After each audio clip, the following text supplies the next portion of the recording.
بھوکے پیاسے کرب و بلا والے ہیں قمر، ذکر سے ان کے پیسہ کمانا ٹھیک نہیں، بغض علی میں دل کو جلانا ٹھیک نہیں۔ یہ ادھر اور قمر بھائی نے بڑا خوبصورت بات کی تھی کہ بتا دو سب کو کہ ظالم کے تم غلام نہیں، حسین والے مجاہد ہو کوئی عام نہیں، مدد کے واسطے کہ آج بھی امام نہیں، عزا حسین کی ہے بزدلوں کا کام نہیں۔ امام یاد کریں ایسے کام کر جاؤ، حسین کہنے کی ہمت نہیں تو مر جاؤ۔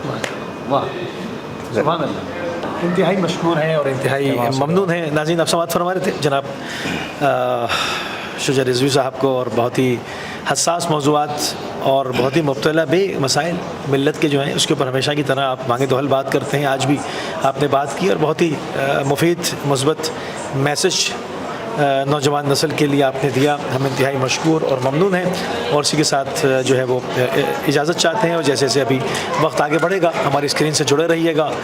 اربعین حسینی پہ کس طرح سے زائرین کی خدمت ہو رہی ہے، کس طرح سے لوگ ولولے اور جذبے سے سید الشہداء کی جانب آگے بڑھ رہے ہیں، تمام مناظر ہم کوشش کریں گے کہ آپ کی خدمت عالیہ میں پیش کرتے رہیں۔